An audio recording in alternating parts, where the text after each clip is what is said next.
Rich beggar. On a bustling city walkway, where life moved fast and hearts had grown cold, sat an old beggar. Clothed in filthy, tattered rags and hunched with age, he was barely noticeable among the crowd. His eyes, though tired, held a quiet plea, and his trembling hands reached out to passers-by, hoping for a little compassion. "Please, anything at all," he would whisper with humility, but most walked past without even a glance, as though he were invisible. One afternoon, under the scorching sun, he saw a sharply dressed young man approaching. The man had the look of someone important, confident strides, polished shoes, and a phone glued to his ear. The beggar, desperate and weary, reached out and gently touched his arm. "Please help me," he said softly, barely audible over the city noise. The man stopped abruptly, looked down with disgust, and snatched his arm away. "What nonsense is this? Don't you ever touch me again," he snapped. "Do you want to stain me with your filth? You're not the only one with problems, old man." Stunned, the beggar's eyes welled with tears. Not just from the insult, but from the sting of being treated less than human. I'm sorry," he muttered, his voice shaking.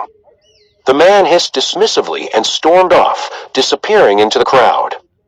Moments passed. The old man wiped his tears and composed himself. Just then, he spotted another young man approaching. This one looked weary, his shirt slightly wrinkled, his face tense.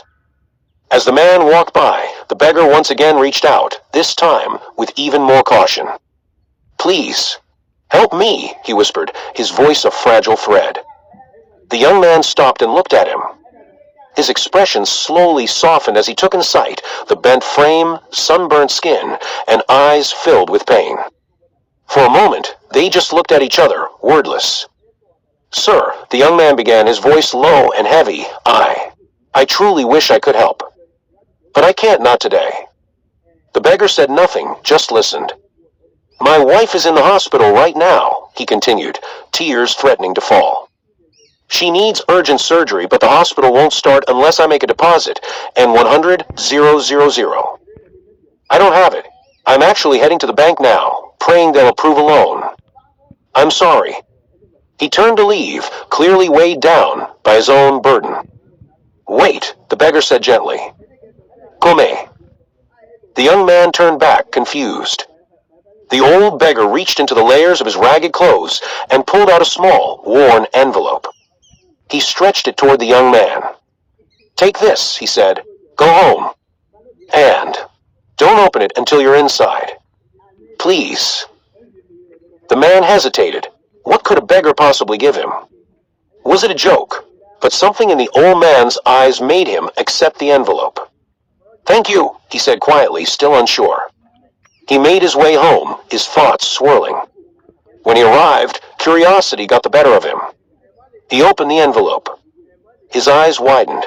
He gasped, staggered back a step, then looked again to be sure he wasn't dreaming. $100,000. In cash.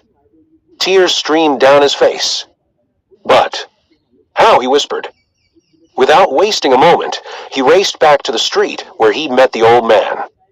His heart was pounding with hope and disbelief. But when he arrived, the beggar was gone. Completely vanished. All that remained was a small note on the spot where he had been sitting. The man picked it up, hands trembling. It read, "A true helper can come in the form of a beggar. Moral: never judge a person by their appearance. Sometimes the most humble people carry the greatest treasures. Kindness is never about wealth, it's about heart." Please follow, like, and subscribe.